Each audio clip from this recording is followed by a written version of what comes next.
नमस्कार दोस्तों, स्वागत है आप सभी का हमारे YouTube चैनल पर। और आज की वीडियो में हम लोग एक नई कहानी को पढ़ेंगे जिसका टाइटल है the dog at the well. The dog at the well. इसका हिंदी अर्थ होता है, डॉग मीन्स होता है कुत्ता और वेल मीन्स होता है कुआं। तो the dog at the well means हो जाएगा, इसका हिंदी अर्थ हो जाएगा कुएं पर कुत्ता। तो कुएं पर कुत्ता, इसको स्टार्ट करने से पहले आप लोग एक बार वीडियो को लाइक कर दीजिए और चैनल पर यदि नए हैं और अभी तक सब्सक्राइब नहीं किए हैं तो इसे सब्सक्राइब कर लीजिए। हम लोग स्टार्ट करते हैं इसको पढ़ना। तो देखिए यहाँ पे क्या दिया हुआ है, इसको देखते हैं हम लोग। तो यहाँ पे देखिए दिया है the dog at the well, कुएं पर कुत्ता। तो इसमें देखिए on a farm lived a mother dog.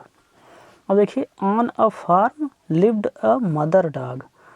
On a farm मतलब एक खेत पर, लिव्ड मतलब रहता था या रहती थी, अ मदर डॉग मतलब एक जो है माँ कुत्ता रहती थी। मदर मतलब माँ, डॉग मतलब कुत्ता, मतलब कुत्ता माँ कुत्ता रहती थी। एक खेत पर एक माँ कुत्ता रहती थी एंड हर पप्स, और उसके पप्स मीन्स होता है कुत्ते का बच्चा या पिल्ला, एंड हर पप्स और उसके पिल्ले। तो एक इसका हिंदी अर्थ हो जाएगा कि एक खेत पर माँ कुत्ता और उसके पिल्ले रहते थे। The mother dog warned her pups. अब देखिए द मदर डॉग मतलब माँ कुत्ता, वार्न मतलब होता है चेतावनी देना, वार्न मतलब चेतावनी दी थी। तो द मदर डॉग वार्न्ड, जो माँ कुत्ता थी वो चेतावनी दी थी, हर पप्स मतलब अपने पिल्ले को चेतावनी दी थी, to never play near the well. To never मतलब कभी नहीं, प्ले मतलब खेलने के लिए, तो कभी नहीं खेलने के लिए, नियर द वेल मतलब कुएं के नज़दीक कभी नहीं खेलने की जो है वो वार्न की थी, उसको चेतावनी उनको दी थी। जो मदर डॉग थी वो अपने पिल्लों को कुएं के करीब नहीं खेलने की चेतावनी दी थी। हाउएवर जबकि वन क्यूरियस पप्पी। अब देखिए हाउएवर जबकि वन क्यूरियस, एक क्यूरियस मीन्स होता है जिज्ञासु, पप्पी मतलब पिल्ला। जबकि वन क्यूरियस पप्पी पिल्ला, जबकि एक जिज्ञासु पिल्ला, डिसाइडेड मीन्स होता है निर्णय लेना या निश्चित करना। तो डिसाइडेड मतलब निश्चित किया, to peek over the well. Peek over मतलब झांकना होता है, तो पीक ओवर मतलब झांकने का, द वेल मतलब कुएं में।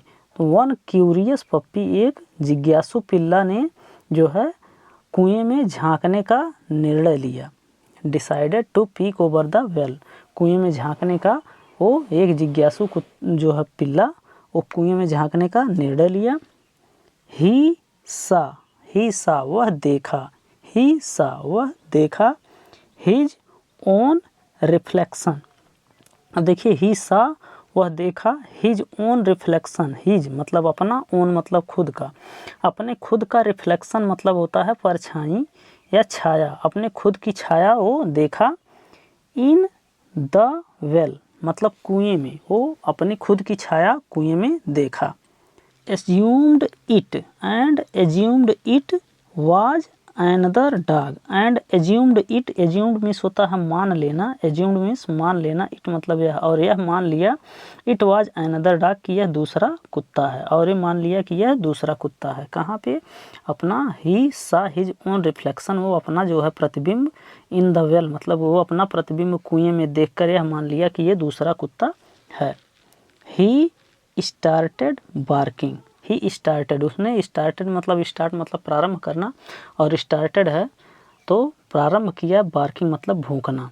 तो यहाँ पे देखिए ही स्टार्टेड, अगर यहाँ पे स्ट्रक्चर्स की बात की जाए तो ये जो है पास्ट इंडेफिनिट टेंस का प्रयोग है। जैसे देखिए ही यहाँ पे सब्जेक्ट है और सब्जेक्ट के साथ जो है स्टार्टेड वर्ब की सेकंड फॉर्म का प्रयोग करके बनाया गया है। तो ही स्टार्टेड बार्किंग, उसने भौंकना प्रारंभ किया, एट हिज रिफ्लेक्शन, अपने प्रतिबिंब पर, उसने अपने प्रतिबिंब पर भौंकना प्रारंभ किया। As he thought the other dog, as he thought और वह सोचा, एज ही थाट वह सोचा, जैसा कि वह सोचा, the other dog was imitating him मतलब इमिटेट मतलब होता है नकल करना, हिम मतलब उसकी। तो वह सोचा कि दूसरा कुत्ता उसकी नकल कर रहा है। इमिटेटिंग हिम, दूसरा कुत्ता उसकी नकल कर रहा है। He started barking at his reflection, वह अपने रिफ्लेक्शन पर, अपने प्रतिबिंब पर भौंकना प्रारंभ किया। एज ही थाट और वह सोचा, the other dog was imitating him कि दूसरा कुत्ता उसकी नकल कर रहा है। He jumped into the well, he jumped into the well, वह कुएं में कूद गया। He jumped into the well, वह कुएं में कूद गया। और आगे बढ़ते हैं, हम लोग आगे बढ़ते हैं और देखते हैं आगे की कहानी क्या है। तो यहाँ पे देखिए, he jumped into the well to fight. अब देखिए, he jumped into the well to fight the other puppy. अब देखिए, ही जंप्ड वह कूदा, ही जंप्ड वह कूदा, इनटू द वेल मतलब कुएं में, वह कुएं में कूदा। टू फाइट मतलब लड़ने के लिए, द अदर पप्पी मतलब दूसरे पिल्ले से लड़ने के लिए वह कुएं में कूदा। Only to realise that there was no other पप्पी।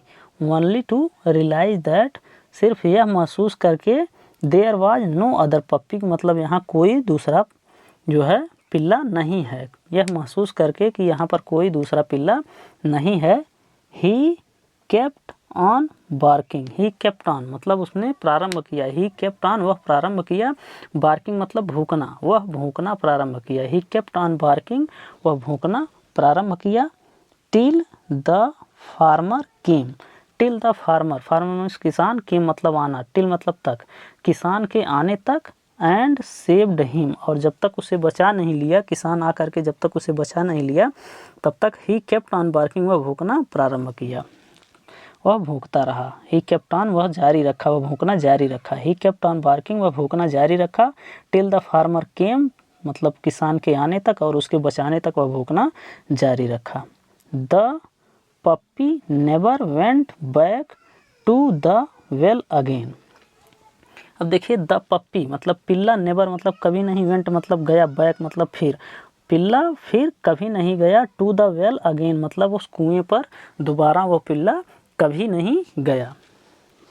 तो इसके बाद देखिए, यहाँ पे इसका मोरल है, मोरल को इसको देखते हैं। तो मोरल है, हीड द वार्निंग्स। हीड मतलब ध्यान देना, द वार्निंग्स मतलब जो है चेतावनी को। Heed the warnings of those who are wiser. तो heed the warnings of those उनकी चेतावनी को जो है ध्यान दो। हु आर वाइजर जो हैं अधिक बुद्धिमान हैं, उनकी चेतावनी को ध्यान दो। इसका मोरल यही है कि जो आपसे अधिक बुद्धिमान या अधिक बुद्धिमान हैं, वे अगर कुछ चेतावनी दे रहे हैं तो उसको ध्यान देना चाहिए। तो उम्मीद करते हैं इस वीडियो में आप लोगों को बहुत सारा वर्ड्स मीनिंग और स्ट्रक्चर्स सीखने को मिले होंगे तथा इस कहानी का आप आनंद लिए होंगे। और इसमें वर्ड्स मीनिंग की यदि बात की जाए तो यहाँ पे देखिए, यहाँ पे हीड आया है। हीड मीन्स होता है, हीड मीन्स ध्यान देना। वार्निंग्स मीन्स होता है चेतावनी। वाइजर मीन्स होता है, वाइज मतलब बुद्धिमान, वाइजर मीन्स अधिक बुद्धिमान या ज़्यादा बुद्धिमान। यहाँ पे देखिए अगेन आया है। अगेन मतलब पुनः होता है। पप्पी मीन्स होता है पिल्ला, कुत्ते के बच्चे को पप्पी कहते हैं, पिल्ला होता है। फार्मर मीन्स किसान होता है, आपको पता होगा फार्मर मीन्स किसान होता है। बार्किंग मीन्स होता है जो कुत्ते भौंकते हैं, जो आवाज़ करते हैं उसको बार्किंग कहते हैं। कुत्ते को भौंकने को बार्किंग कहते हैं। ये बार्किंग हो गया। और इसके बाद यहाँ पे फाइट मीन्स होता है लड़ाई करना। फाइट मीन्स लड़ाई करना। फाइट। जंप मतलब होता है कूदना, जंप मीन्स हो जाएगा कूदना। रियलाइज मीन्स हो जाएगा महसूस करना, रियलाइज मीन्स महसूस करना होता है। इसके बाद यहाँ पे देखिए है इमिटेटिंग मीन्स होता है नकल करना। इमिटेट मीन्स होता है नकल करना, इमिटेटिंग मीन्स नकल करना। और आगे बढ़ते हैं अगर हम लोग यहाँ पे तो देखेंगे कि यहाँ पे देखिए रिफ्लेक्शन, रिफ्लेक्शन यहाँ पे दिया गया है। रिफ्लेक्शन, रिफ्लेक्शन मीन्स होता है प्रतिबिंब, रिफ्लेक्शन मीन्स प्रतिबिंब होता है, जो छाया होती है उसको रिफ्लेक्शन कहते हैं। स्टार्टेड, स्टार्टेड आया है, स्टार्टेड मतलब प्रारंभ किया, स्टार्ट किया। उसके बाद यहाँ पे पीक ओवर, पीक मतलब होता है झांकना, पीक, पीक मीन्स झांकना। डिसाइडेड, डिसाइड मीन्स होता है निर्णय लेना या निश्चित करना, डिसाइडेड डिसाइड करना। क्यूरियस, क्यूरियस मीन्स होता है जिज्ञासु, क्यूरियस मीन्स जिज्ञासु होता है। और यहाँ पे देखिए मदर, मदर मीन्स माँ होता है। और वेल, वेल मीन्स होता है कुआं। तो उम्मीद करते हैं आपको इसमें से जितनी भी वर्ड्स मीनिंग थी आपको समझ में आया होगा तथा उसका हिंदी अर्थ आपको पता चला होगा कि ये क्या होता है, और ये वीडियो आपको पसंद आई होगी। और यदि आपको वीडियो पसंद आती है तो इसे लाइक करिए, और इसी तरह से अन्य वीडियो को देखने के लिए हमारे चैनल को सब्सक्राइब करिए। फ़िलहाल आज के लिए इतना ही, मिलते हैं नेक्स्ट डे एक नई वीडियो के साथ। तब तक के लिए धन्यवाद।